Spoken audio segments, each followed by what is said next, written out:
A guide to modern life. Let's get married. All on your own? Come on, man. Let's find you a wife. She's nice. What about her? Nice legs. That's a man. She's not bad. She's about a 5. There we are. She'll do. She's at least a 6. Now you've chosen your wife-to-be, it's time to get down to the nitty-gritty. Courtship. Start by flattering her. Mention her pretty eyes. Her big breasts. Make her laugh with a funny story. Make her cry with a sad story. Now's probably a good time to sneak another look at those breasts. But don't get caught. If all goes well, take her to a romantic restaurant like this one, the Golden Anus. But don't be put off by its name. It's actually one of London's most exclusive dining rooms, although it does smell a bit. Now your belly's full and you're fit to burst. You can't put it off any longer. Come on, man, it's time to propose. You stand up, take your trousers off, and get down on one knee. Then you take a deep breath, look into her eyes, and utter the immortal words. If you don't marry me, I'll kill myself. I will. All right. It's the big day and you're all set. Everyone's there.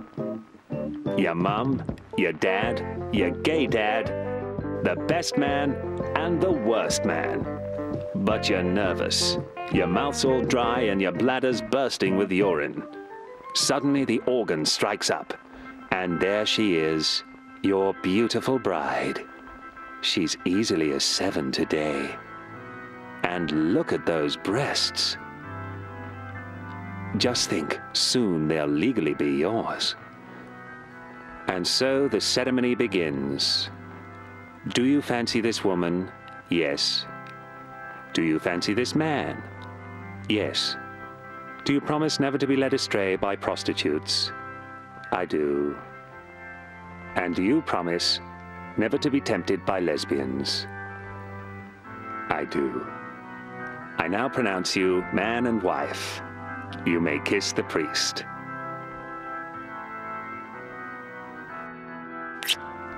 Congratulations, you've done it. You've got married. Good luck with those breasts. A guide to modern life. Let's have a baby. Are you considering having a baby? Then here are some facts that may be useful for you and your wife. First, where do babies come from? Well, the baby comes out of an opening near the woman's bottom. This marks the end of the pregnancy cycle, a period of 9 weeks, during which time the woman is referred to as Pregnant Nancy. If you're from a wealthy background, the baby may be born with a silver spoon in its mouth, which can be quite uncomfortable for the mother. Congratulations, it's a boy. Isn't he adorable? You may have noticed that the baby was born with a moustache, although this tends to get shaved off nowadays, as it's not that fashionable. Now, what are you going to call your baby? Well, these days the baby's allowed to choose its own name. This baby boy has named himself Stephanie. Silly baby. The baby's name is then written on the birth certificate, which also contains the sex, weight, and the profession of the baby. This one's going to become an IT consultant, whatever that is. When you've taken your baby home, you'll need to look after it properly. What will you feed it? Well, don't worry. Babies are natural-born cooks and can cook pretty much from birth. This baby's made a chicken and leek pie.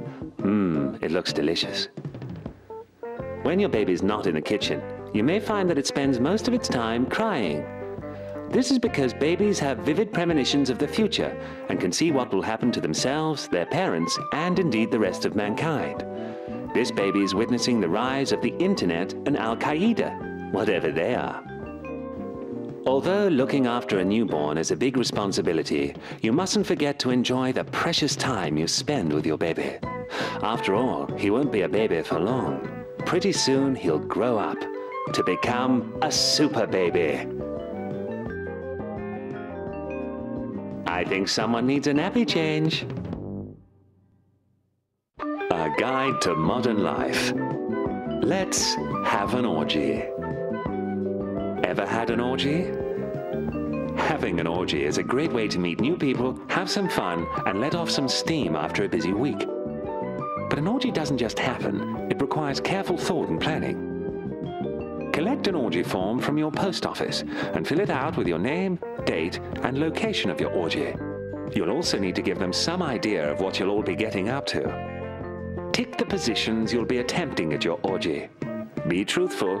Failure to declare any positions could result in a £5 fine. Now you've completed your form, you'll be invited to present your proposal in person to your local orgy board. Oh, cheeky. If all goes well, you'll receive your orgy permit within 28 days. Take your orgy permit and stick it clearly outside your house. This is sure to arouse the neighbor's interest. Hello. Not bad. You should invite a priest to bless the orgy. And also invite a doctor along. Not for health reasons, but because women love a doctor. In some parts, it's traditional to invite a chimney sweep who tickles the ladies' bottoms with his filthy brush. How about hiring someone to let off stink bombs? Mr. Stinky's the best in the business. Time for your orgy checklist. Magazines, nuts and nibbles, camping equipment, bread and fillings, tissue, and bleach. Well, it's the big day. Are you all prepared? Have you both had a bath? And a shower? Have you both been to the toilet? Have you? Good. Well, now you've done everything you need to do. All that's left for you is to get changed and wait for your guests to arrive. They're here, and they're bang on time. There's Jean, her husband Jemmy. There's Ulrich. And Pam. She's looking nice. Anyone else? Oh well, have fun. Or should I say, have bum. A guide to modern life. Let's get fit. Look at you. Look at your big fat belly. Your pigeon chest. Your flabby arms. No wonder your wife won't give you a second look. Call yourself a man? You're a shambles. Come on, stand up straight. We need to get you into shape. That's better. Now you're ready. First, let's work that saggy behind. Get a potato and squeeze it hard between your buttocks. Come on, man, clench. Clench. That'll get them nice and firm, just like those he-men she's been ogling all day. Come on, man, clench. Now let's concentrate on that chest. Pay a couple of builders to come round and pull your arms back as far as possible. Let's get those chest muscles nice and stretched. Now pay a third builder to punch you hard in the stomach. That'll toughen up your big belly gut. That's impressed the missus. Run up and down the stairs backwards with a cup of tea balanced on your head. Do this about 500 times. Try not to spill any. It's hot. Finally, try dragging your car between your teeth with the wife in too. Come on, man, smile. So there you are. Look at you, healthy, toned, and fit. Mwah. Oops, that's her good phone book. Oh well, if she still won't give you a second look, there are plenty of others who will. Wait for me. Now, let's go and build a big gay house and live there. A guide to modern life. Let's have a good night's sleep. It's 3 o'clock in the morning. The whole world is asleep.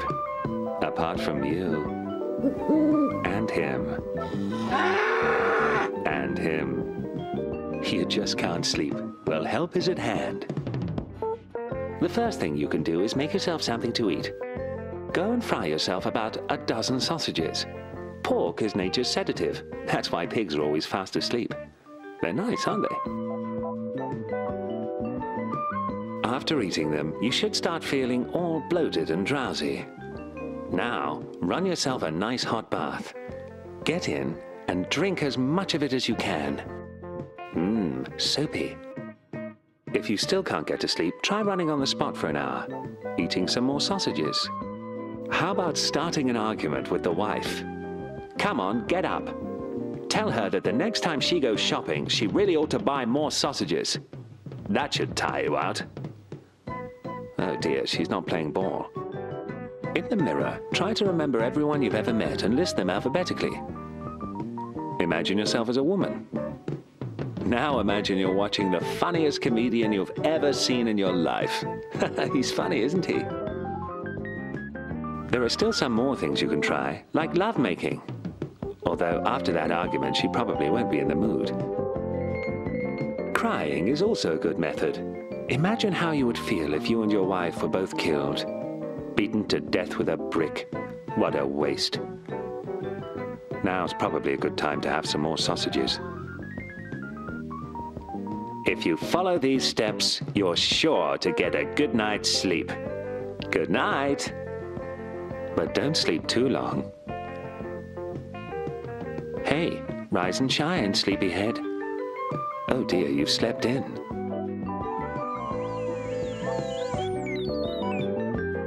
I bet you wish you hadn't eaten all those sausages now. A guide to modern life. Let's pretend to have witnessed a murder. We've all thought about it, making up an entirely fictitious murder and then reporting it to the police. But if you're actually going to go through with it, you'll need to get your story straight. This is going to be fun, isn't it? Get the wife to help you, as women are very good liars. Although, let's face it, the police are never going to take a woman seriously, so you might be better off going it alone. Come on, man, off to the police station. First of all, who committed this murder? What did he look like? Was he tall? Small? Chubby? Did he wear a hat? Smoke a pipe? 2 pipes? It's totally up to you. After all, it's your murder. When you're talking to the police, remember to act distressed. For example, stumble over your words, burst into tears, knock over the inspector's cup of tea. It all adds color to your story and makes you all the more believable. The next thing you have to think about is the victim. Was it someone you knew?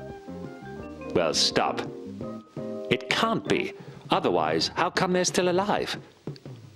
Granted, they may have died while you were at the police station, but you wouldn't know that, would you? No, your victim has to be imaginary too. It could be anyone, a dentist's assistant, an astrologer, a pasta chef, a tuber repairman. Be creative. Now the murder weapon. Again, the only limit is your imagination. But don't be too outlandish. The police might smell a rat if you tell them it was a 90-year-old woman who used a gold scimitar to decapitate her grandfather. As the weeks go by and the police have made no progress whatsoever with the investigation, it's important to keep up the pressure. Visit the police station every day, demanding an update and insisting that the murderer be caught immediately. If they still refuse to do anything, step it up a gear. Take your story to the local paper, the Nationals, the BBC. Has led to the resignation of the British Chief of Police. Who knows where it will take you? What you're saying is that the murderer actually smoked 2 pipes. You've fooled everyone. Wink.